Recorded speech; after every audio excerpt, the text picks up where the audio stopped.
Um, I've certainly sort of seen over the years things in within the legacy media. I mean, we can just use the current example of what's been happening this week, and that is the CIA came out, under the Trump and basically had to admit, yes, we have had findings that say that this COVID-19, of course, it didn't come from a wet market. It came from a lab Yeah. in something we all knew. But I just remember at the time, you'd be kicked off social media if you dared question it. It was just the most censorship I'd ever felt. And the legacy media drove that. They went along with lies. I mean, I remember reading an article that was sort of even questioning how did it even come from China. And I remember just feeling like this was insane. And Yeah. I our remember job as journalists, Governor Cuomo yeah, calling it a God, European he, virus. what the heck, right? And, it's a job of journalists to get to the truth. Um, but for that some reason there was just no willingness to do that, and so to me that was there'd been moments, but that was a big moment of like questioning, what is going on here. And it was just, hook line and sinker, Yeah. everybody followed the same script, and if you dared question it, then you were somehow labeled as a bigot or a racist, which wasn't true. It Yeah. was just getting to the bottom of a story. Battle Line podcast. We have Hollie McKay coming on. It's Yep. been a really long time since we had her on. She has since had a kid.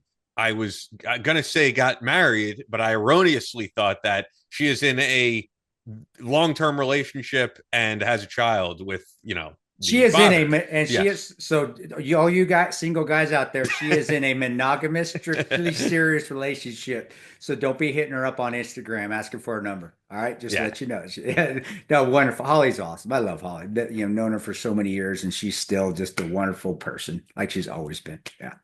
for sure. Well, before we talk about who makes this show possible, you know what I wanted to ask you? The attitude and the air in Kansas, being as close to Kansas City as you are, it's pretty Yeah. close. It must be high energy going for this three-peat, and people are probably going Oh nuts. yeah. Well, I mean, and Kansas, it revolves around sports. Midwest sports is big. I don't care if you're in the Dakotas. I don't care if you're in Nebraska. I don't care if you're in Oklahoma, obviously, or Kansas. And the Chiefs, they are the team outside of St. Louis. You go in that side, they are the professional team for the Midwest. So everybody from the Dakota on down to Oklahoma, they're big. The only thing though, and it's the truth, man.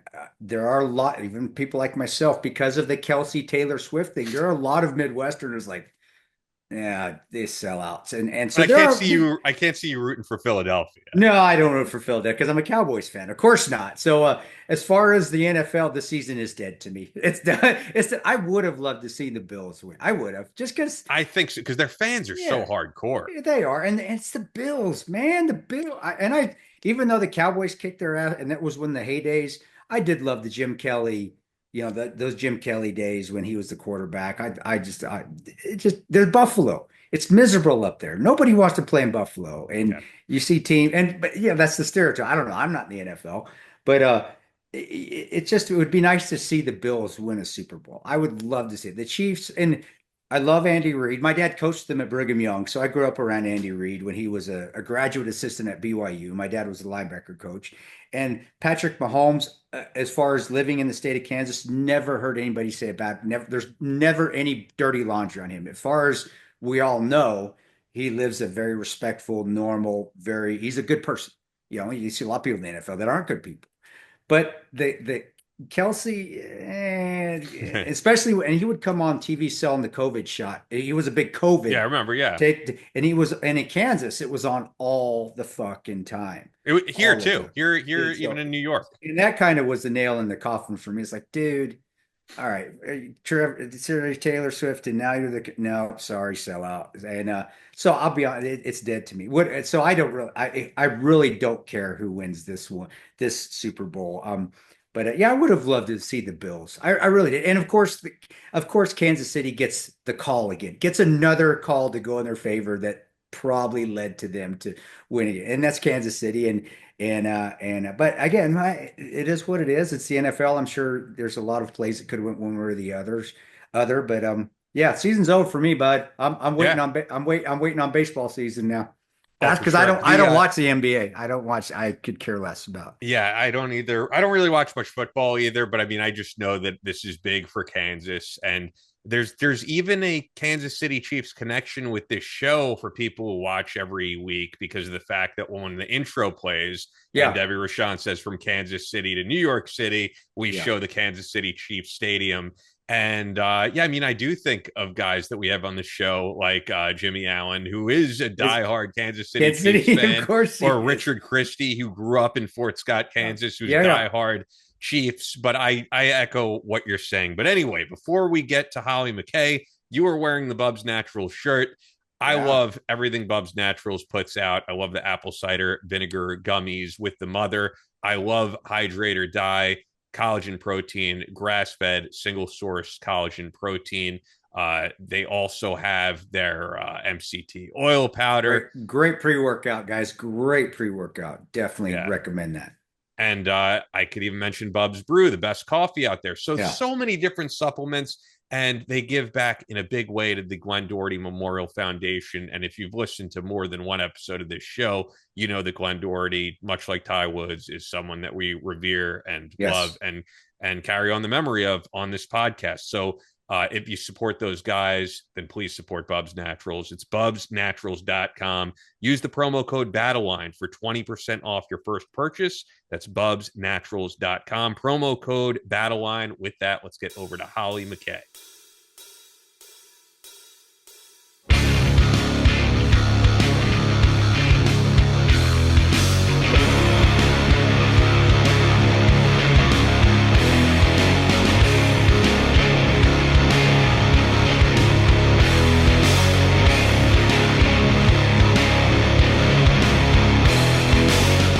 From Kansas City to New York City, from planet Earth to extraterrestrial life in space, a podcast with no equal, engaged in unconventional warfare through your speakers and headphones. This is a show about embracing the suck, conquering your demons, and finding God in the face of adversity. Chris Tonto Peranto. Switch is on. Motherfucker, I'm gonna shoot you in the face. Ian Scotto. You know, Ian and I have been dating for a long time. You are now tuned into the Battle Line Podcast.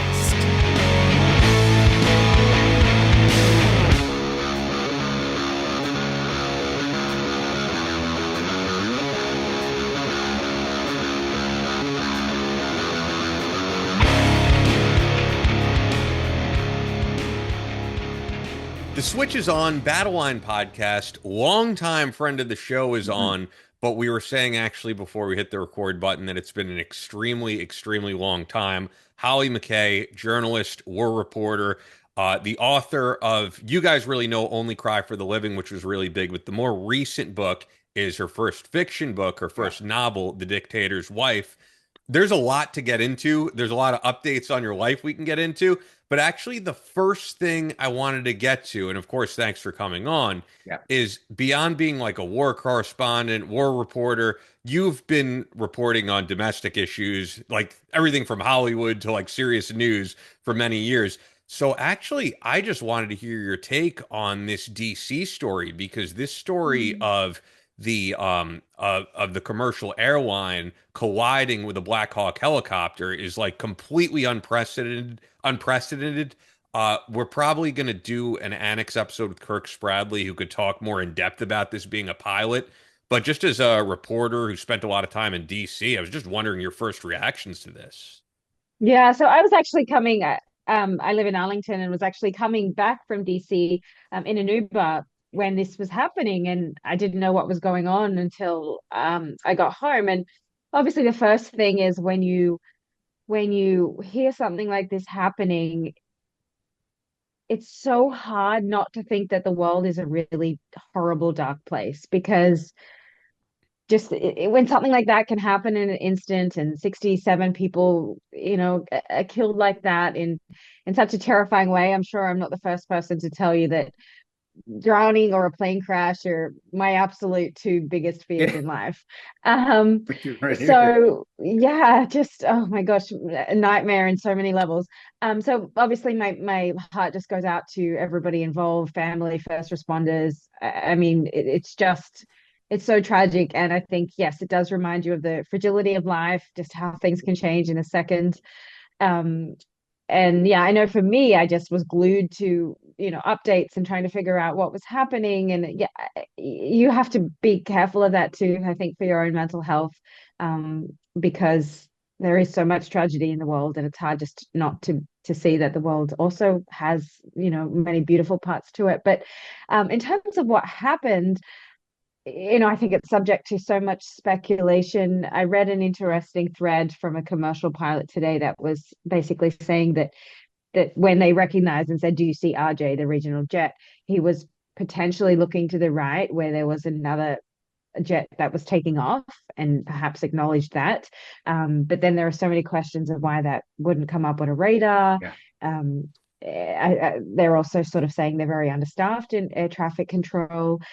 So there's a lot of information, and I'm hesitant to say, too much other than I'm seeing and reading everything that you're all seeing.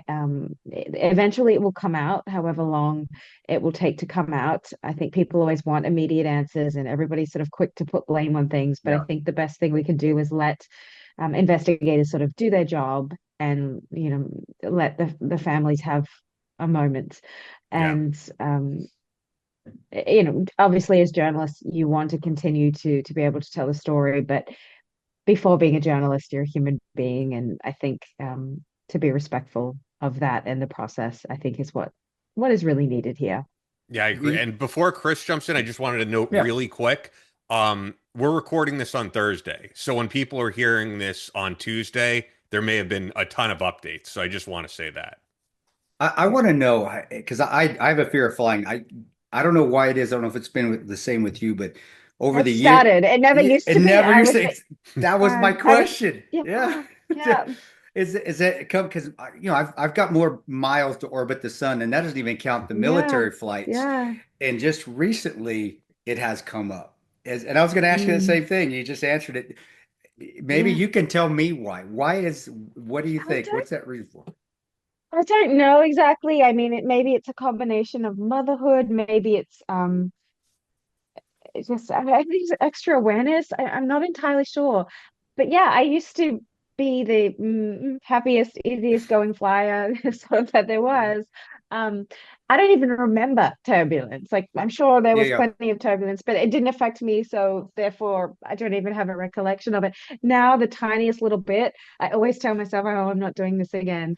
Especially if I'm on a flight with Raven, Yeah. I'm always extra paranoid. I think that door blowing out too on that Yeah. Alaska Airlines jet, that also was just something I'd never perceived as fathomable, and then that happened, and I think even though yeah, but then at the same time, even though I feel like I'm a terrible flyer now, at the same time, every time I fly, I always marvel at the amount of flights and the amount of airports and the flights taking off and landing, and if you're sitting in a window seat, that moment where you see another flight like that's slightly above or slightly below you, and just how cool that is.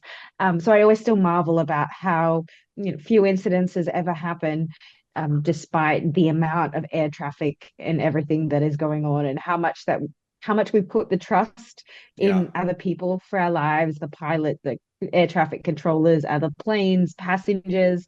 There's so much that sort of goes into it, and yet very rarely does an incident happen. But yeah, not to say that I don't love flying. I recently, last week, got back from Australia, so that was a really long flight, Wow. Wow. and it was just me and Raven coming back. Wow. And yeah, I mean, the second that the plane kind of shook it all. Yeah, just like, this is the last time I'm ever doing this. I'm never leaving my house. Plus, I I'm on another plane next week. I am the exact same way. I do not fly at all anymore unless I have to. I'll drive 16 hours to avoid the flight. But it never was like that in the past. You're exactly right. I think it's something about control too. Maybe I want more control, but I was just as controlling back in the early days that I am now. So I really Yeah. wish I knew what that was. But it And I is think it is frustrating. putting trust. I Yeah. think it's a trust issue too. I think um, maybe when we're younger, there's more sort of trust in the world in the way it works. And then as you get older, more experiences accumulate in your mind. And it does become harder to trust other people. You know, when you're getting on a plane, you really are putting your life into the hands of A complete many other stranger, people. a complete Yeah. And you've strangers. got Yeah. to trust that they're mentally sound. You've got to trust that, yeah, the air traffic controllers, they're absolutely focused. And I know how easy it is to have a concentration lapse in life, like just a second of like, hang on, what am I doing again? Yeah. And so when you look at people in these jobs, you're like, you have no 1 second Yeah. there's no wiggle room there for a concentration lap. And so when you start weighing up all this in your head, it matters. Do you It Yeah. think accumulates. do you think it's harder because of the things that you've seen? You've seen atrocities. You've seen wonderful things as well, just like I have, but you've also seen Yeah. massive atrocities. So you see what human nature really what really is, the very good Yeah. and the extremely bad. As we get older and we see more of that, do you think that's where it comes from? Where that distrust Yeah. starts to come from? Because we've seen people that you can't trust that are terrible. But again, we've also seen the wonderful. But do you think Mm, that has something to do with it? Just the more we see, the ignorance is bliss, I guess is what I'm trying to say. And no, we're no yeah. longer ignorant to what's going on in the world. Absolutely. I think yeah, when you do have those experiences, I'm sorry, I have a coughing fit happening. All good, all good. Yeah, take it.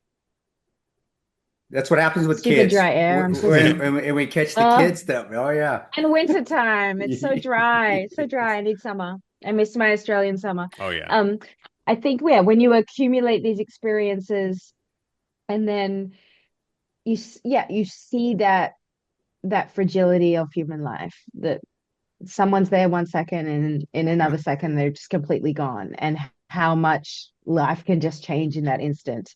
And so I think when you've been around those things, you are also very aware of death, of life and of death, and how it really doesn't discriminate. And yeah, again, it's something that I struggle with, in just the amount of tragedy that seems to happen. And that's, in the 24-hour news cycle, I think that sort of also amplifies in our Yeah. mind, whether it's a natural disaster or a war or horrific things like a plane crash. It just feels sometimes like it is never ending. And it's important to, I think, keep that in check and take a break from the news Yeah. when you Yeah. can. And I Definitely. encourage people to do that as much as you can, because there's nothing you can do to often change the outcome. Whilst it's important to be aware of what's happening, there is a degree to which it's important to kind of step back and just um, give yourself a little bit of ignorance if you can, because it it can get very overwhelming. Yeah. Yeah, I What's just up? wanted your take on that, but the obvious thing to get into in the couple of years since we last spoke was the fact that a lot in your life has changed. Of course, Yeah. you put out this new book, this fiction book, The Dictator's Wife, which is doing well. You've launched your own podcast, Dispatches on Parenting Across Cultures. But then the big change is, for one, you got married, which, just as someone who casually knows you, I don't know you as well as Chris, you seem to be someone who just wanted to do your own thing And you 24/7, got married to a even Marine too. even I'm more actually so not than married. so I'm so actually well. not married. I'll stop you. I'm not married, Oh, but I didn't realize no, this. Okay, should we cut this that's part out? okay. It's all good if No, you. that's all right. You can just put pressure on All Ryan. It's right. So fine. whatever you want to say. I mean, I know that at one point you got married. It's been a while since we last had you on, of course, and Yeah. then had a child. And I mean, the thing that I'll say, and however much you want to get into, is just that your attitude towards life is, once again, someone who just knows you at a surface level. Like, you just want to fly out to the Middle East. You want to go out to war zones. You want to cover stuff that the rest of the media is too scared to cover, and you do not want to be tied down. So it was a surprise to me to hear any of this news, whether it was a marriage at one point and having a child. Yeah. I still have those passions. I still, obviously I'm a little bit more restricted in travel now, but I'm still working on lots of different projects. I recently got back from Africa, but things are a lot more sort of strategized now, I guess.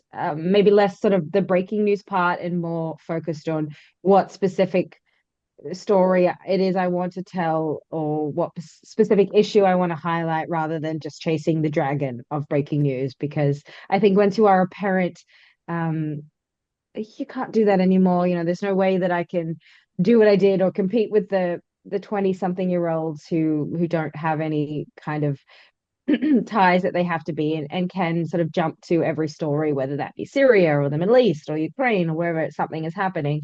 Um, and once you are a parent and you have other commitments, I think you have to be a lot more strategic about what it is you're doing and where you're going. And so that's been a little bit tough to navigate. In terms of, yeah, I still feel like the same person in the sense of wanting to go and still covering issues and that I care about that I feel that aren't being reported.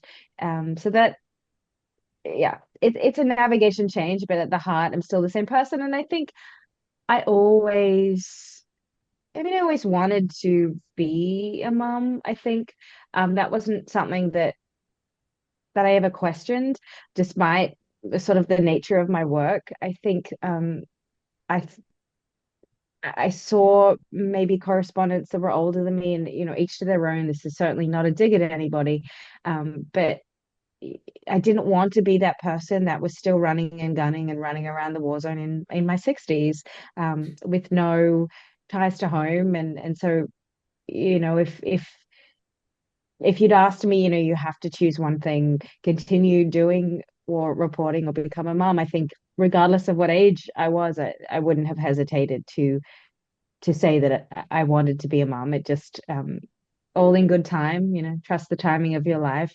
And I think that it's just it's just a depth of love, I think, that you can never experience in any other relationship in your life, whether it's you love your partner, you love your parents, you love your siblings, but I think the love that you have for a child is just, it's so hard to describe, and it's such an incredible awakening feeling. And so I certainly would encourage anybody who's on the fence about it, not sure, do I want to do this, do I don't, I would tell you absolutely do it, because it is the best thing you'll do. And I always say that Raven is the best thing that I've done with my life and that I'll ever do with my life. And having children, while I'll do other things, it's impossible to top that. It's just it's seeing life through a very different lens.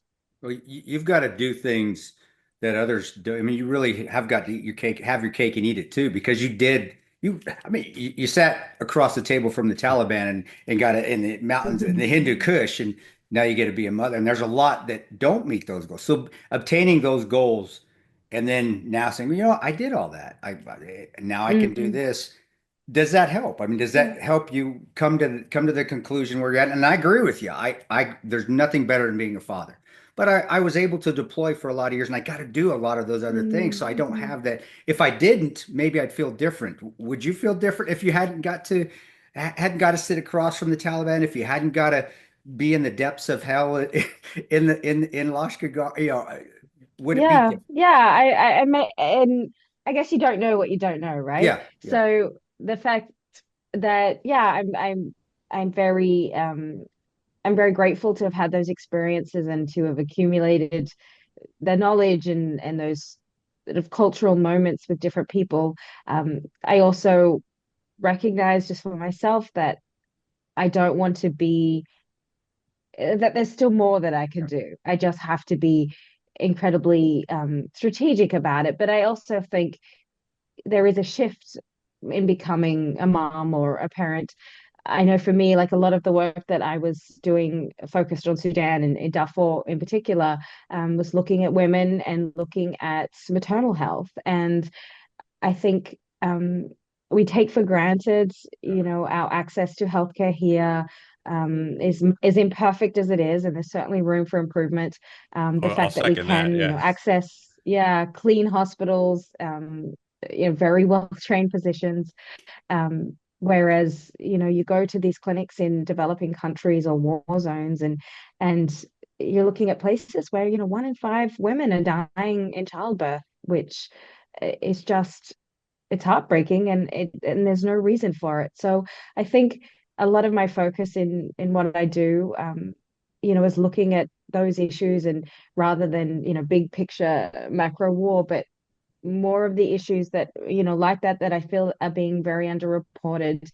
And I think for the next chapter of my life, as much as I'll always write and I love writing and storytelling, is it what can I do in this next chapter that can maybe bring about change in a bigger way, whether that's looking at more advocacy, more in the medical fields, humanitarian fields. Like, what can I do um, that can really initiate change? Because telling stories, I think, is wonderful and super important, and awareness is a big key. But I know for me, there is something I want to do beyond that, and I think that's a good way to look at life too. In that we exist, life is a book, and there are so many chapters to it, and some chapters will be longer than others. But do we want to be stuck in that same chapter forever? And I think growth comes when we accept that change is inevitable, but we really take control of what that change looks like, and take steps to figure out how we can still pursue our passions while being present at home, and that really is our number one job, and everything else kind of has to fall in around that. Have you taken your daughter on any, and if you haven't, I know you will eventually. What age will you start taking her on? Because you're going to still do these trips, the Africa Yeah. trips. I know you will. Like I said, you didn't. You're going to be strategic about it, but you will. When's mom going to start bringing the daughter on with those? And do you want your Yeah. daughter to follow in your footsteps? Yeah, I mean, I want her to do whatever she's passionate about. My biggest goal for her, isn't academic or sports or anything like that. It's really just to be a kind human who can also stand up for herself. And I think those two things will get you far in life. But I want her to certainly see and understand the world, and how it works, um, and get to experience a lot of these things from a young age. So probably at 4 or 5, I'll start to take her. Oh my gosh, this cough. So she's been on a lot of local trips with me when I'm working with different people. For example, I work with a burn unit of Syrian girls and children that were really burned in the war, and they've come to California and Texas, and they get treatment. It's called Bird Children Relief Foundation. And so when I go to visit them, Raven always comes, and she gets to meet them and their families. And so it's small things like that. For now, she travels a lot sort of with me on the I mean, you said you took her domestic to trips. Australia. But I mean, that's as far of a flight as yeah, it but gets. So yeah, Australia, she came. That was her first sort of long haul overseas trip. But yeah, How did going she? forward, she'll come more. How'd you do? As a father, I would, because my kids, they were good flyers again, but now dad hates flying, so they have to drive with dad everywhere. And we Oh, went on some coasting, but never to Australia, but we went on some long trips. They were usually good. But yeah. there is your daughter a good? She a good flyer, or is she She's a she's really gotten used to it. I tallied up. She's done 22 flights now, and she's wow? 16 months old. So she's she's jeez. kind of getting the hang of, like, Yeah. she's getting the hang of just, being in a confined space. Some moments she'll do better than others. I was a Yeah. little bit nervous coming back from Sydney because Ryan left a week earlier. I stayed an extra week, and so it was just her and I was a bit nervous about that trip, just, Yeah. doing it on my own with her. But she was fabulous. She was just fantastic. Will say, the baby carrier is so important. Ryan has, it's another marine company. It's called Tactical Baby. Oh and yeah, yeah. the I've vest looked sort at of their looked stuff. I like, remember. yeah, I don't think I I know yeah, that have. because I reached out to them. I was like, this would be a perfect sponsor for the podcast, yeah. but I never heard back. Yeah, But yeah, this is all non-sponsored. So yeah, yeah. anyway, No, I love their stuff. that's I his, do. yeah, so that's his carrier. So Raymond's always in that. And then I ended up investing, and I was hesitant. I went through so many of these cheap carriers in the early days, and I never liked any of them, and they didn't fit properly. And I eventually sort of caved. My sister had one. It was called the Art Pop A, and I think it comes from the Netherlands. And so it was quite expensive for a baby carrier, but so sort of soft, easy to use. And so I caved, and I ended up getting one, and just it was I should have got it from the beginning because that made flying. It's my number one tip. Anyone flying with a baby or a toddler, this baby carrier, easy to use, lightweight, and Raven loves it. She gets to Right, like snuggle with right, mom right. for a long time. So it's just that definitely made it easier. I picture you eventually when she gets older, you rucksacking her around. She's gonna be on your back. That's how I We picture have, you yeah, too. we already have one of those, like, yeah, on your back ones. So yeah, Oh, that'll when it gets a little bit warmer, definitely we're going to plan some more hikes. oh, that's cool. Hey, hope you guys are enjoying this interview with Hollie McKay. If any of you are in the firearms industry and you were at SHOT Show, then you probably saw a giant booth for our friends at Fort Scott Munitions. They're always there every year and have a big presence. We weren't there this year. Maybe I'll be there next year. But Fort Scott Munitions is a manufacturer of multi-federal patented solid copper and brass CNC spun ammunition. It's designed to tumble upon impact in soft tissue, leaving devastating wound channels for faster bleed out and quicker incapacitation. This ammunition was originally developed to innovate and improve on the standard of military grade ammunition design. It was found that not only did the TUI ammunition outperform competitors in the self defense industry, but it quickly became apparent that it would be a top contender for hunters alike. With the ammunition being CNC spun, the tolerances are some of the tightest on the market, ensuring that you receive the same results with each pull of the trigger. Go to FSM.com. Use the promo code BATTLELINE for 15% off your order. That's FSM.com, promo code BATTLELINE. You'll get 15% off ammo and some other select stuff, only available to our listeners. Fort Scott, as always, a proud supporter of Chris Peranto, Battle Line Podcast, Battle Line Tactical. And once again, if you were at SHOT Show and you work in the firearms industry, no doubt you saw the guys at Photonis Defense there, because they also have one of the best booths at the whole convention where you could actually demonstrate with the night vision. I know Ben Morgan was at the booth. Yeah. I know that Dale Sizemore was at the booth. Yep. They had those events with the whiskey tasting and vodka tasting. So we love Photonis Defense. Now you can have the superpower to see in the dark with the Viper Binocular Night Vision System by Photonis, the global leader in night vision solutions, providing more high-quality night vision capabilities than anyone. Military, law enforcement, and public safety end users utilize Photonis Defense solutions to give them the edge at night in tactical situations and rescue operations. Hunters, shooters, boaters, and enthusiasts can rely on the Photonis Defense Viper Binocular to become masters of darkness. The new Viper Binocular system carries the same features and benefits as the Photonis Defense Viper Monocular, with a ruggedized body, and harnesses the power of the Echo Intensifier tubes, giving you sharper images, reduced halo, and industry-leading ultra-fast auto-gating across the range of dynamic operating conditions. This is as high-end as it gets in night vision, so check them out. PhotonisDefense.com, PHOTONIS defense.com. Make a great investment in great night vision. And for more information, you can visit their website or look for Photonis Defense product options from your night vision dealer. With that, let's get right back to Hollie McKay.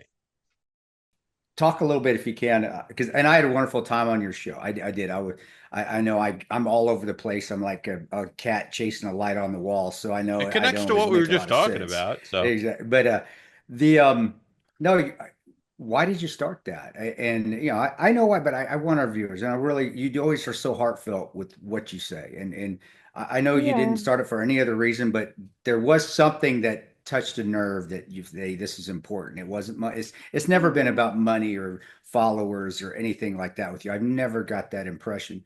So why did you start it? And then, I would love to hear, aside from my episode, because I know it was the greatest, the most memorable episode that you've had up to this point, if you could. Yeah. Oh my gosh. All for different reasons. So I started it because I just thought it was such an interesting concept that just how differently people's but not only birth experiences, but parenting experiences around the world, and how different countries sort of have different values on the father's role, the Yeah. mother's role, how healthcare is different in many different countries. And so I just wanted to do something that talk to just regular people from different places, and that could share their experiences, because I figured if I found it interesting, I think others would, about what it's like to give birth in Sri Lanka, or give birth in China, or give birth in the Congo, or in your experience, Chris, as a veteran, as someone deploying, what it's like to kind of have to provide for your family while being away and then coming back and sort of missing these chunks of time. And I think there's a lot there that people can really relate to and can look at and can learn from. And I think at the end of the day, we're just lifelong learners, and that's really why I wanted to do it. I think um, we can learn so much just from other people, from regular people's experiences. It doesn't always have to come from academics or books or things like that. I think just sitting down and having a conversation with someone, there's so much that we can either adopt or not adopt, and each of them has been really interesting to me in the first season that I did. I think one that really stands out, a friend of mine, Rebecca, and she was one of the lost girls of Sudan. I don't know if you're familiar with that. So during the Sudanese wars in the 90s, there was a State Department program that ended up bringing over what a lot of lost boys. There were thousands of lost boys that were brought to the United States, and very few of the girls, but there was a couple of hundred, and Rebecca was one of those. And so she sort of has her own experience of losing her own parents in the war, and not sort of growing up in an unfathomable kind of situation, and then eventually getting to a refugee camp. And it was remarkable. So she came and she had a host family. I believe it was in Ohio, or Michigan, and she, went to the host mother, was it was a young family, and the host mother was pregnant and went to a doctor's appointment, and she did, the scan, and then she mentioned to the obstetrician, Rebecca, she hasn't had her period, she hasn't been feeling well. And lo and behold, she was 15 years old and she was pregnant, and that was due to rape from the refugee camp just days before she was due to depart to the US. So it's really a remarkable story, still being a child herself, and what graciousness from this host family to be raising another baby. And then, of course, later in life, Rebecca went on to get married and have more children. And so it's just, I think these experiences, can give us so much perspective about conflict, about what human beings go through. And I think and empathy. I think so much in our world we're lacking in empathy, and anytime I feel like I can, tell stories that maybe will help someone to view a situation in a different light, or just simply recognize I don't know what that person next to me is going through, I think we gain a lot as human beings. Wow. That's an amazing story of strength. I haven't seen that episode yet. I got to watch that episode or listen to that episode, since I'm more of a podcast listener than I am a watcher when I drive. Um, Moving forward and continue on book, I'd love to hear you talk about your new book. I know Ian's mentioned it a few times. I've seen it on it pops up on my alerts on my Gmail all the time, who the publisher, whoever you promote it through. But Oh, that's, yeah, it's called DAP, D'Angelo that Publications. Yeah. that's it. But yeah, if you could go into a little bit of that, I'd because everything that you do, I want people to read. I want people to watch, and Thank you. it's not just because of our friendship, but because I really do. You're one in a million. There's not many like you at all out there that just have that sense of, well, you're just talented, and of course, you just the No. way you hold yourself. But please talk about that a little bit more, and if you can, without giving it away, because we want people Yeah. to spend their money. We want to support you. But if you could, and why, what I saw was fiction. I'm like, Hollie's writing a fiction. What? What's Yeah, I was going? surprised as She, well. she don't write, she don't write fiction stuff. But why But did yeah, I you? surprised myself. It was actually more just a labor of love. It was a writing exercise that I started during the pandemic. So things were a little closed off. You had a little bit more time in your hands when you're not Yeah, going out and traversing everything. So I wrote it during the pandemic. I started it a little bit before that and then sort of shelved it. So it was for something that I wanted to do more as a creative exercise for myself than anything else. It wasn't something that I really ever envisioned that I was necessarily going to publish or sort of put out there publicly. It was more just that I wanted to. I'd always loved creative writing as a child. That was very much my first love.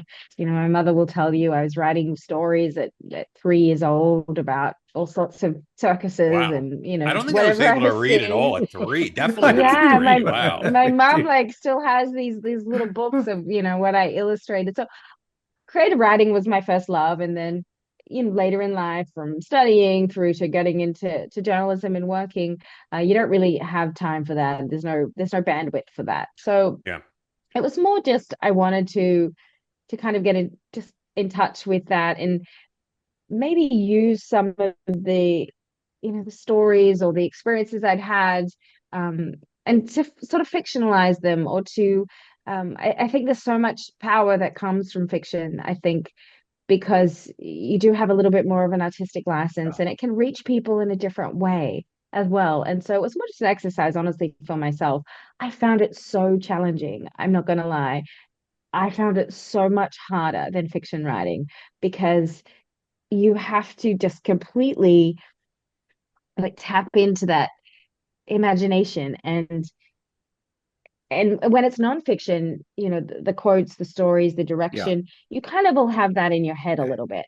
When it's nonfiction, it's very challenging because it's so Or even when it's important fiction, it's to, challenging. oh my God, so much harder I found than nonfiction, like to a point where it's like, oh my God, I don't even think I can do this. And because the book has a lot of twists in it, you have to be so careful that the twists add up, that things align, that you're giving away enough hints but not too much. There's just so many nuances that I found that went into it, that it was just hugely challenging. And I think that you also have the sort of the principle of show, don't tell. So Yeah. I think more in nonfiction writing, you can sort of say, well, this, there's a powerful quote or something, and you can use that. Whereas fiction really depends on, you have to be able to show what someone's feeling, not tell somebody what they're feeling. And it's little things like that that really force you to tap into a whole other sort of level in your brain. So it was a great exercise, very challenging. I eventually want to do more, but I still feel like I need to recover from that because it felt like, yeah, it felt like a lot of work, and I'm glad it's out. I hope people see it.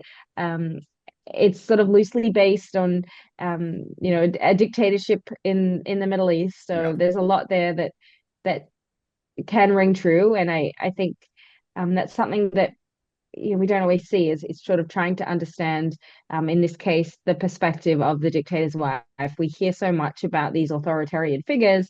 We don't hear a lot about their wives, and so that's really what I wanted to tackle. Considering how long you worked at Fox News and then entertainment reporting and all that, I think it's safe to say you have a lot of contacts from like all different walks of life. You've been writing for so long, but in terms of, as you said, fiction, doing a full fiction novel, that was like really uncharted territory for you. Did you reach out to any contacts who are fiction writers and ask, like, how do I do this? I didn't, but I read a lot.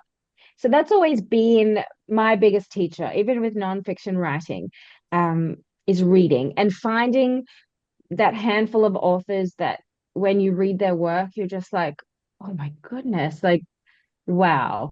I think finding those things, that's been my biggest teacher more than anything, more than any college degree or course or anything I can take. It's practicing what you preach, and that's reading. And I'm very methodical, I think, about it when I read things that I really love. When I see something that's just really beautifully structured, or something is described really well, I take notes, I highlight, I have a Word document that I'll put that into. And so that's always really helpful to me, because yeah, you learn from the best, and that's what I've tried to do. And there's so many beautiful writers out there, but then there are always those ones that you just go, oh my gosh, like wow.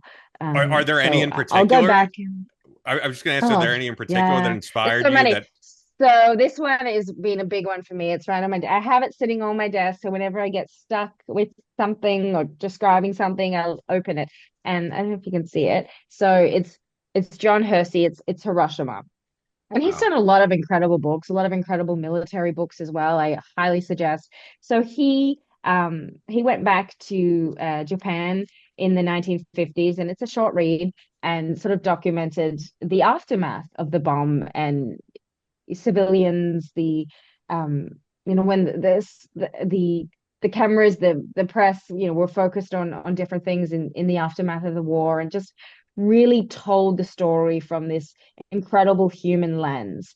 And his ability to capture places and people and emotions, just ever since I read this as a young adult, just it was a big driver for me in wanting to be a writer, because for me it felt like his words really changed the way that I see war. And so I can't recommend his works enough. And he's got many books out there, and he's just such an incredible writer. So he's usually my first one that I'll go to, as my number one for all things. Was there or if you can't say, you can't say, but is there a dictator's wife out there that you modeled the book after, or that you took a lot? I'm sure Yeah. there's several that you, because it is Yes. fiction, like you said, and when we talked to Brad Thor, when we talked to Jack Carr, the same thing. Fiction is fiction, but there is a lot of reality in the fiction Yeah. because you're pulling it from your memories of real people. Now you're making things up. Was there anybody? Is there, or was it complete? Yeah, there was. So you have to write what you know, right? So yes, there was a commixture of different incidences, but I would say probably the one that was most heavily based on was the Assads. So Asma Assad, then obviously Bashar. Um, there was many incidences that I've sort of used that people will recognize in there. If you may remember, I think it was around 2012 where she was featured in Yeah. this spread in Vogue Yes. magazine, and it was sort of extolling this, Christian Louboutin wearing fabulous British born woman. All the while, this was the very beginning of the protests and the horrific crackdown against peaceful protesters. And so they ended up having to sort of pull that magazine off the shelf, and there was a lot of criticism. So I've used moments like that to sort of fictionalize, and hopefully as people read it, it'll trigger a memory of something that they'll know. So there's some incidences about Nobel Peace Prize, which I don't want to give away, but again, that was a big story in the news. I would say, I think it was 2009 maybe. So there are moments in there that you'll recognize. Now I'm curious because we've had some people on the show who actually have. Did you ever interview Assad or anything like that? No, I didn't actually interview Assad personally, but I have spent a lot of time in Syria. So yeah. You know And what I'm wondering your take on then? So, because you've probably seen it, and this gets into politics a little bit, but I'm actually just curious your take on it. With Tulsi Gabbard's confirmation going on, like the big thing that they're hitting her with in the media is, oh, she met with Assad. And I've always felt like, why is that a problem? Like Jack Murphy, who we had on the show, interviewed Assad. It doesn't mean uh, that he approves of what Assad yeah, did. Like that's part of being a journalist is meeting with these people. Like Yeah. I remember when Larry King had Mahmoud Ahmadinejad on his show. But now it's like if you have, Mm. now it's like when Tucker goes to interview Putin, how dare you interview Putin? Like, I think we're supposed to be interviewing these people and getting their takes on things. So yeah, I'm actually wondering, like, because to me, I think it's such an unfair criticism of Tulsi Gabbard to say she met with Assad. So, Mm. So it's a little convoluted because I think there is a difference between being a journalist and being a representative of the United States government. One of the reasons I wanted to be a journalist was because I didn't want to be restricted about who I could talk to. And I think it is important for journalists to speak to as many sides as possible. You could also make the argument that it's also important, and I'm a big proponent of diplomacy and of speaking to of people of all sides. I think when you are representative of the US government, you are a little bit it's under a different set of rules. And so at during those meetings, I think um, Assad is one of the worst human beings that I have encountered um, in my work. Just the level of the people killed, the sort of types of torture against people, just it's hard to imagine that human beings can do that to other human beings. So he's a horrible man. Not to say that he shouldn't be engaged to some degree, but I do think that um, it is walking into the devil's lair. And I also think yes, the criticism I think is unfair. I think a lot of it it comes from maybe not people not really being aware of what her stance was on it. At times, she's criticized him. At times, it seemed more supportive. I think, well, maybe not supportive is the right word. I think it's more, obviously, her stance is very anti-war, which I can totally get behind. Um, so I don't think she did anything wrong per se, and I think that the criticism comes from very people that are very deeply impassioned about who this horrible man is, and he is a horrible man. But I don't think in any way it breaches, a national security issue. I'm sure she's, a very intelligent woman who is not going to sit down with Assad and tell him the United States secrets. But I do think when you are in a sort of representative role, you probably have to be subject to a lot more criticism.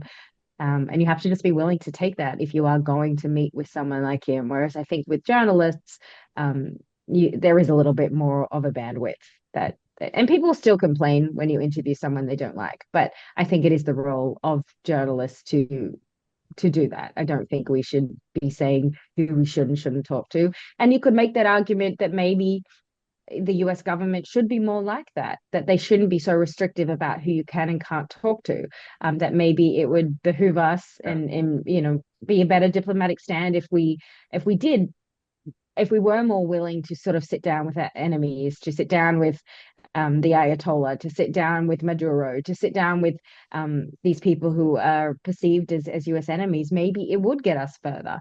And I think that is an important discussion that should be had.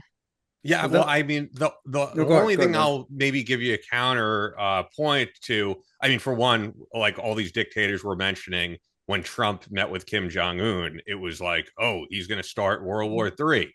And that didn't happen. And so the only thing I will say, actually, to your point where you said, I think people are criticizing her because they are very critical of Assad and they want to make sure that the U.S. doesn't support someone like Assad. I think people like you feel that way.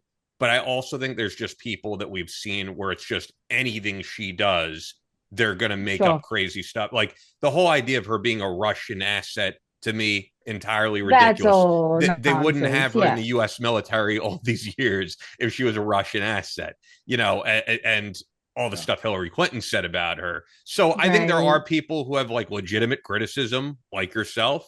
And then I think there's other people that are just looking for anything that sticks, that we can't have this woman. We need to have the, John Bolton type of guy in charge of this position. And I think by and large, right, people who supported Trump are like, no, we don't want those people in office anymore. Yeah. And I think, it is important to have people that have experienced combat as she has and can speak firsthand to the ramifications of war. I think that there is way too much willingness on both sides of the aisle in DC to want to go into places, to want to invade, to want to send bombs, to want to do all sorts of things, because there is a separation between, sitting in a beautiful office in the Capitol building and actually, being on the front line and having to deal with that. So I do think that bridging that gap somewhat, I think that could certainly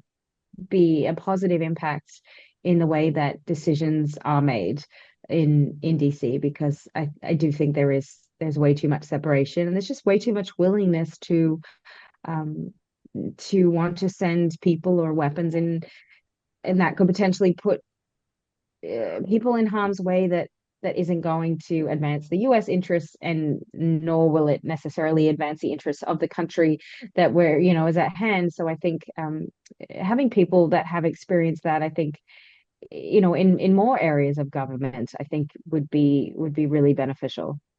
I guess then we're on that route. I wanted to ask you one last thing, because you've worked in, when it was the big media, when it was the mainstream, when Fox was, I mean, it was and it still is on that side of the house, the biggest thing out there. But now we've got the new media coming, the podcast, the Rogans, Sean Ryan's. I think it's a great thing. But what's your opinion on that? Yeah, I do does too. it, I'm all about, different voices. I think that the legacy media certainly still has a place, but I think that I've certainly sort of seen over the years things within the legacy media. I mean, we can just use the current example of what's been happening this week, and that is the CIA came out, under the Trump, and basically had to admit, yes, we have had findings that say that this COVID-19, of course, it didn't come from a wet market. It came from a lab in something we all knew. But I just remember at the time, you'd be kicked off social media if you dared question it. It was just the most censorship I'd ever felt. And the legacy media drove that. They went along with lies. I remember reading an article that was even questioning, how did it even come from China? And I remember just feeling like this was insane. And yeah, I our remember job as Governor Cuomo calling it a God, European virus. what the heck, right? And it's a job of journalists to get to the truth. But for that some reason, there was just no willingness to do that. And so to me, that was there'd been moments, but that was a big moment of like questioning, what is going on here. And it was just, hook, line, and sinker. Yeah. Everybody followed the same script. And if you dared question it, then you were somehow labeled as a bigot or a racist, which wasn't true. Yeah. It was just getting to the bottom of a story. So I think people have opened their eyes to that. And I think that different media platforms out there have really enabled podcasts, YouTube channels, Instagram. And of course, there's going to be misinformation. There's going to be conspiracies. Those things are going to happen. They were going on in the legacy media. I mean, come on. Yeah. So it just, as an individual, pick and choose what you want to read and follow. But I think that it's important to have a wide variety of voices, and I'm all about that.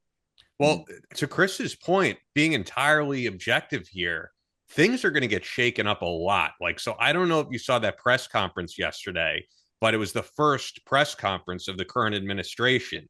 The second question that was asked was Matt Boyle of Breitbart, which they probably wouldn't have even been invited there under the administration. And the current press secretary said, bloggers, podcasters, influencers can now all sign up for press passes. And truthfully, this is my prediction, and it sounds fucking crazy, but I know that Trump likes to shake things up. I think you're going to see an Alex Jones at the White House asking questions during a press conference. Love that. And I think he's just going to say, who says it has to just be NBC and Fox News? I'm going to let Alex Jones ask questions. I'm going to let anyone I want ask questions. So it's going to change dramatically.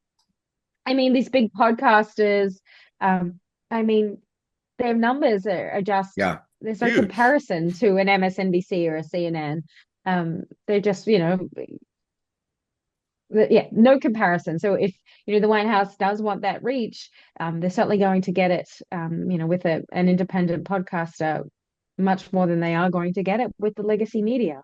That's just the way it is. I mean, I don't know how a lot of these places are even still surviving given their numbers. I was going to And ask you that. shows, How yeah. I've watched that. They fired was it, I don't remember her name, MSNBC president or whoever was chief well, I don't know like, who Yeah, it I is. saw Jim Acosta left CNN. Oh, he and well, did. And Nora also left she was CBS, right? Nora O'Donnell. So or you've seen a lot of the exit of a lot of these big people, I think, because their salaries are so high.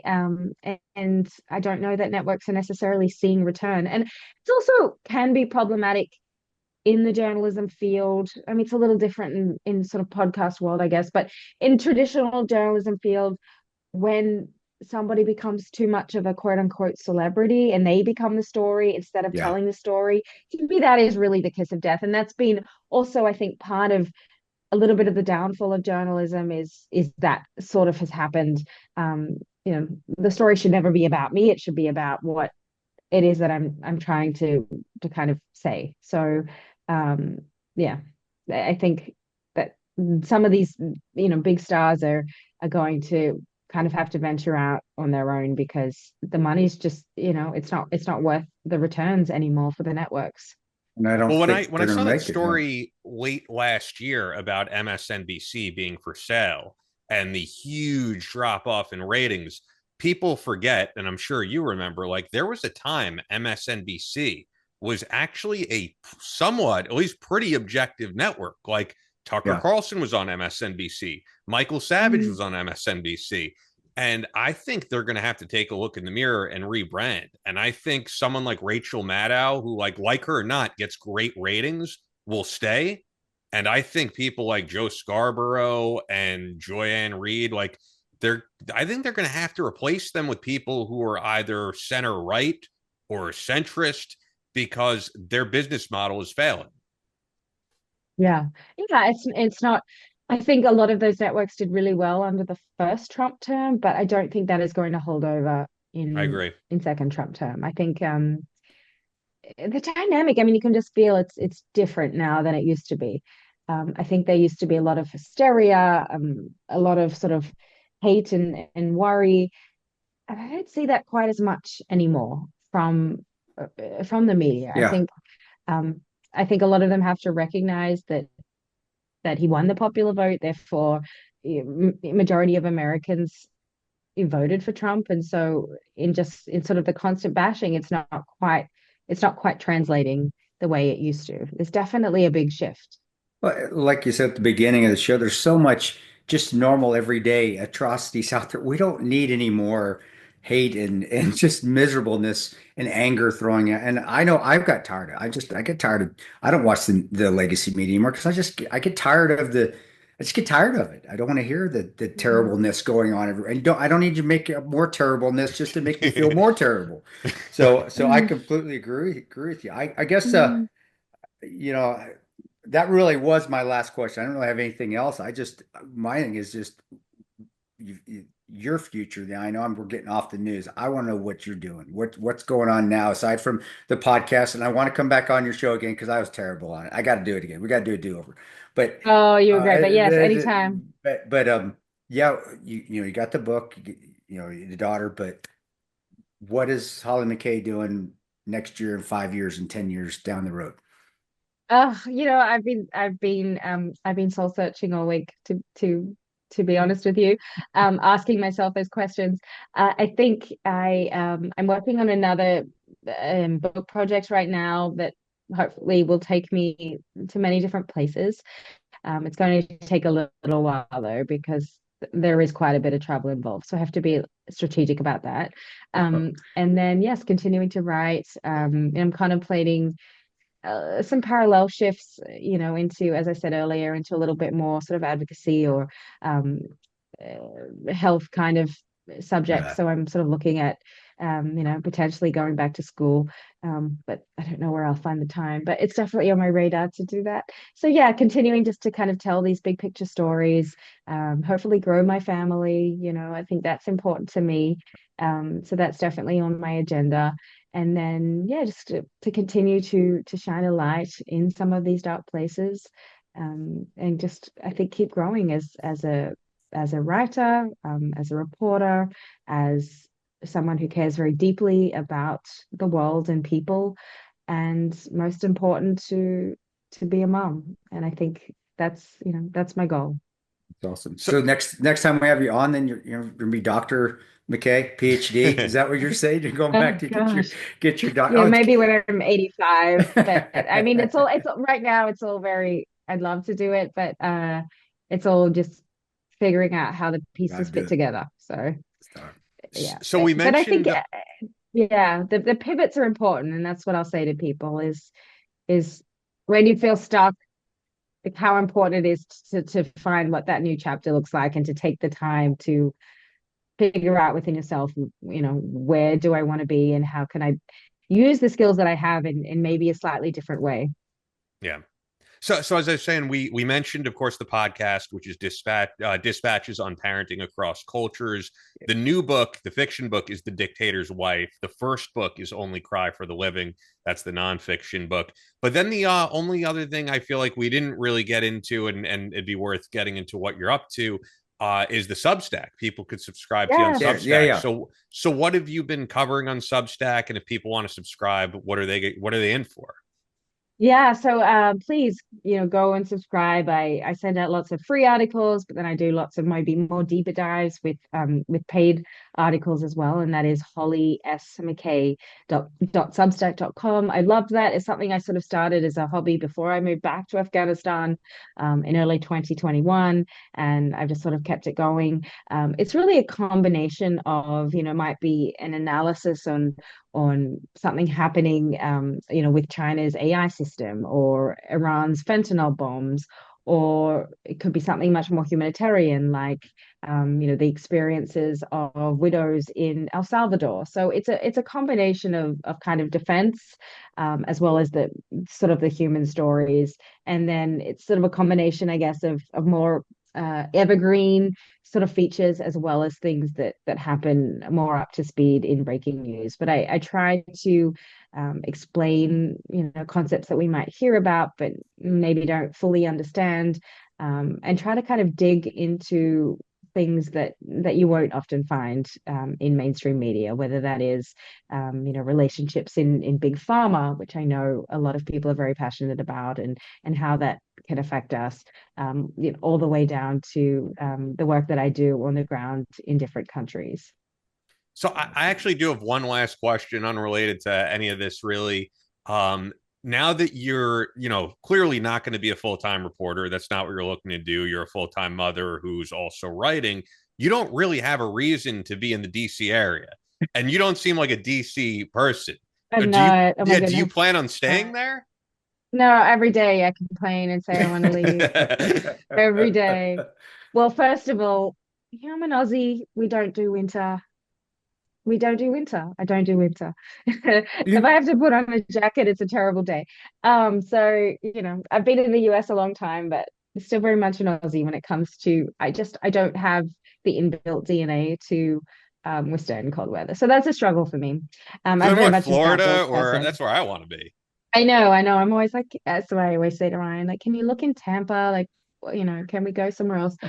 Trust me, he hears about it all the time. So yeah, DC, I'm trying to embrace it. There's a lot of good people here, and a lot of good opportunities to do different things, but I tend to hibernate a lot more.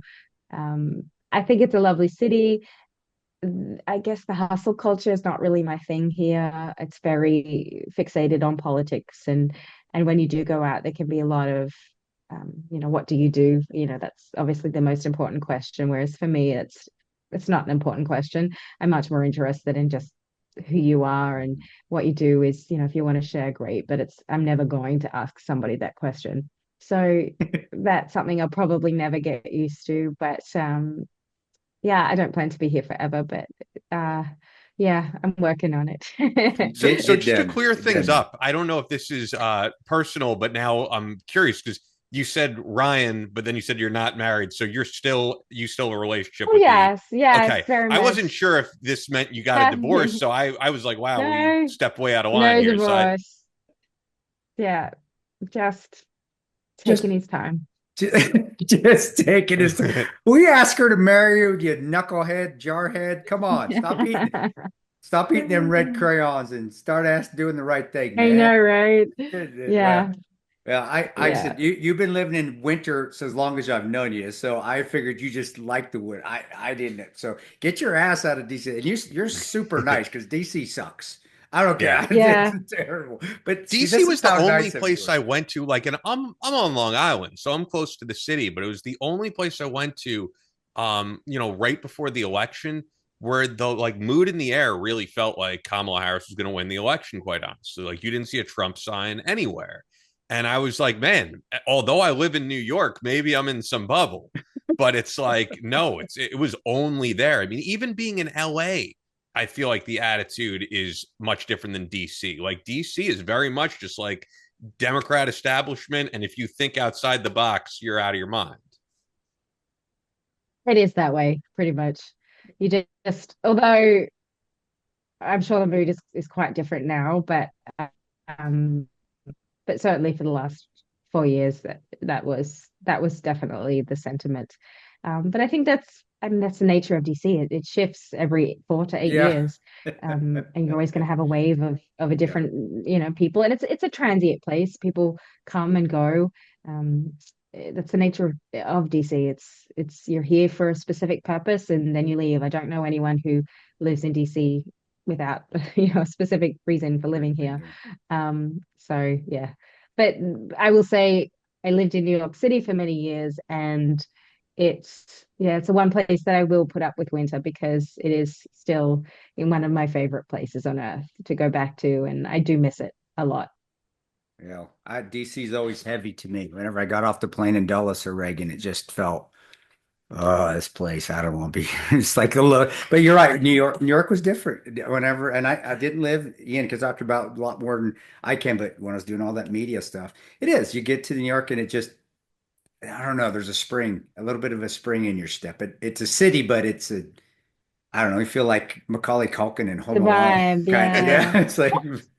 What was that? I was meaning to ask you this. That reminded me when I was there last. What was that Irish bar when you would come and we'd go and have a drink? What was? Emmett O'Looney's, and he moved to South Carolina. He had And to I was going close to it. say, I didn't think it was there anymore. No, Yeah, Oh, no when more. COVID hit, he had two. His father had one. We had both. Yeah. We had two O'Looney's, and his father had one. Then Emmett had one that was down in the theater district there.